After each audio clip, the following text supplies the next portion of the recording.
আসসালামু আলাইকুম। আমি সুব্রত কুমার বিশ্বাস আপনাদের মাঝে ঢেঁড়স নিয়ে আলোচনা করতে আসছি। প্রথমেই পরিচয় দিই। আপনারা দেখতে পাচ্ছেন এখন লিড ফার্মার ভিজিটের একটা পেজ থেকে আমরা ইউটিউব চ্যানেল থেকে আসছি মূলত স্মার্ট কৃষক ভিজিট করতে। তো আমার হাতে দেখছেন ঢেঁড়স, এটা হচ্ছে ম্যালভিন গোত্রের একটা সবজি। এটায় ভিটামিন এ, বি এবং সি আছে, প্রয়োজন মাত্রায় ভালো আছে। এটা আপনারা খাইতে পারেন। এটা বিভিন্ন তো এখন আমরা হচ্ছে এই ঢেঁড়স করার জন্যে কি কি কার্যক্রম বা কাজ আছে সেইগুলা নিয়ে একটু আলোচনা করব আপনাদের মাঝে। ঢেঁড়সে মূলত আপনার জমি নির্বাচন করতে হয় একটু উঁচু দেখে, যাতে জল বেঁধে না যায় এরকম। এবং আপনার এই ঢেঁড়সের জমির মাটি যখন তৈরি করবেন তখন নর্মালি মাটিটা ঝুরঝুরে হতে হবে, ঝুরঝুরে করতে হবে। এবং মাটির আপনার যেটা করবেন, আপনার বীজ থেকে বীজের দূরত্ব হবে 18 ইঞ্চি করে, এবং আপনার সারি থেকে সারির দূরত্ব হবে হচ্ছে 30 ইঞ্চি করে। এভাবে করে আপনার হচ্ছে বীজ বপন করতে হবে। এবং আরেকটা কথা আপনাদের উদ্দেশ্যে বলি, সেটা হচ্ছে বীজ কিন্তু ভালো বীজ নির্বাচন করতে হবে। দেখা গেলো আপনারা বীজ খারাপ বীজ নির্বাচন করলেন, ফলন হলো। তো মূল কথা হচ্ছে বীজটা আপনাদেরকে ভালো বীজ, মানে যে বীজটা হবে সেটা অবশ্যই যেন ভালো মানের বীজ হয়। কেননা আপনার যত ভালো বীজ হবে, আপনাদের একটা বাংলায় বলি, সেটা হচ্ছে মা যদি ভালো হয় অবশ্যই তার সন্তানটাও ভালো হবে। তো সেক্ষেত্রে আমাদের বীজটা অবশ্যই ভালো বীজ শনাক্ত করতে হবে। তো যাই হোক, আজকে আমরা আসছি হচ্ছে, এটা হচ্ছে সুলতানপুর, ভারী সুলতানপুর বলে, রাজবাড়ী জেলার মধ্যে পড়ে। তো আমরা একজন স্মার্ট কৃষককে দেখতে পাচ্ছেন ওইদিকে।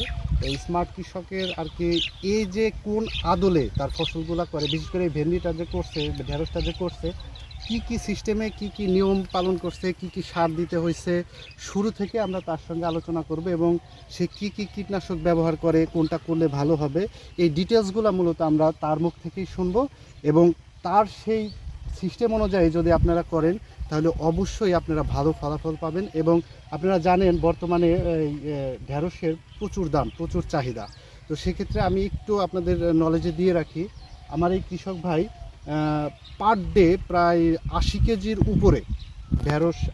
তো সেক্ষেত্রে উনি যদি চায় পার ডে উনি উত্তোলন করতে পারে, সকালে একবার করছে, বিকালেও করতে পারে। তো এটা আসলে নিয়মের মধ্যে পড়ে না। নর্মালি আপনার ঢেঁড়সটা হচ্ছে একদিন পর পর যদি উত্তোলন করা যায় সেক্ষেত্রে অনেক ভালো হয়। তো সেক্ষেত্রে উনি আমাদেরকে একটা ছোট্ট একটা হিসাব দিছে। নর্মালি উনি একদিন পর পর 80 কেজি, 75 কেজি এরকম করে উত্তোলন করে। আচ্ছা, এখানে হচ্ছে জমির পরিমাণ আছে হচ্ছে আপনার 10% মতো। 10% জমিতে উনি হিউজ পরিমাণে এই ভেন্ডি উত্তোলন করতেছে। এবং আমরা ওনার সঙ্গে এখন সরাসরি কথা বলবো। চলুন আমরা একটু ওনার কাছে যাই। তো দর্শকবিন্দু, আমাদের কৃষক ভাই চলে আসছে। হ্যাঁ, এবং কত টাকা এ পর্যন্ত বিক্রি করছেন সেটা একটু আমাদের দর্শকের উদ্দেশ্যে বলবেন। এবং লাস্টে এটা বলবেন যে আসলে এই ভেন্ডি চাষটা আসলে, ঢেঁড়স চাষটা আসলে কতটা লাভজনক।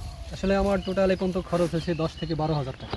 আচ্ছা, তো আমার পার ডে প্রতিদিন মানে একদিন পর পর ভেঙে দিচ্ছি, আমি 120 টাকা কেজি থেকে শুরু করছি বিক্রি করা। আচ্ছা, তো এখন আপাতত কিছুদিন দাম কম পাইছিলাম, তো আচ্ছা, এখন আচ্ছা। মোটামুটি আল্লাহর মধ্যে দাম ভালোই পাচ্ছি, কারণ 40-45 পাচ্ছি। আচ্ছা, আচ্ছা, তো আশা করি এখন আমার এই পর্যন্ত বিক্রি হয়েছে 40 থেকে 45 হাজার টাকা বিক্রি হয়ে গেছে হয়ে গেছে অলরেডি। তো আশা করি আরও এরকম প্লাস আসবে। ঠিক আচ্ছা, আছে, এই যে এই কয়দিনে আপনার মূলত খরচ হয়েছে কত টাকা? ইন টোটাল আমার খরচ হয়েছে 10 থেকে 12 হাজার টাকা টোটাল খরচ। এবং আপনার হচ্ছে ওই সার টার দিয়ে শুরু করে কীটনাশক দিয়ে টোটাল শুরু একবারে করে যখন 12,000 শুরু টাকা, করছি, জি 12,000 টাকা এ পর্যন্ত। এবং আপনি বিক্রি করছেন হচ্ছে 40 থেকে 40 থেকে 45 45,000 টাকা। এবং আমি যেটা বলবো, এই যে যে জাতটা, এই জাতটা আসলে কোন জাত? আপনি এটা আনছেন বাজার থেকে কিনে হয়তো বা, এটা কি কোন জাত বলতে পারবেন এটা? আসলে এটা হচ্ছে আমি যখন দোকানে যান? দোকানে যাই, মানে লিজের এসে যাই, তখন আমি তার সাথে পরামর্শ করি। হ্যাঁ, হ্যাঁ, তখন সে আমাকে এই নলক এই জাতটা দেয়। হ্যাঁ। ঠিক আছে, কারণ ওইরকম কোনো বিষয় ছিল না আমার আগে যে হ্যাঁ। কোন জাতটা আনবো, কোনটা তখন- আনবো, হ্যাঁ। হ্যাঁ, তখন তার সাথে পরামর্শ করার পর তখন সে আমাকে এটা দিছে। ঠিক আছে, এবং এটার পর্যাপ্ত পরিমাণে আপনার ফলন ভালো। মোটামুটি ভালোই।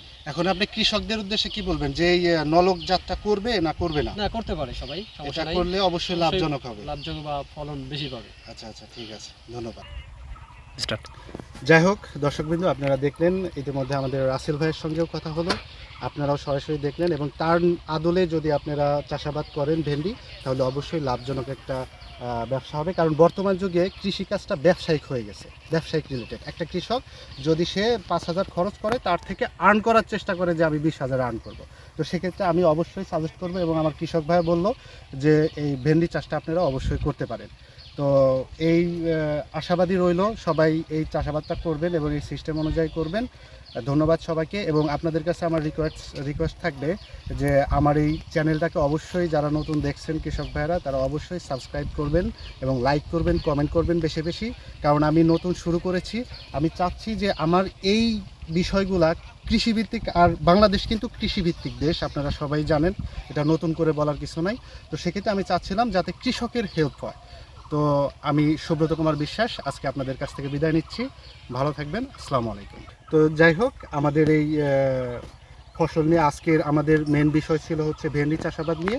তো পরবর্তীতে আপনাদের সামনে অন্য কোনো জায়গায়, অন্য কোনোভাবে, অন্য কোনো ফসল নিয়ে আবার আসব, এবং আমার জন্য অবশ্যই দোয়া করবেন, আমার চ্যানেলটা সাবস্ক্রাইব করবেন। সকলের কাছে রিকোয়েস্ট থাকলো, আমার আবদার থাকলো যে আমি যাতে করে সকল কৃষকদেরকে মানে উচ্ছ্বাসিত করতে পারি চাষাবাদের ক্ষেত্রে, কারণ বাংলাদেশ কৃষি প্রধান দেশ। ধন্যবাদ সবাইকে।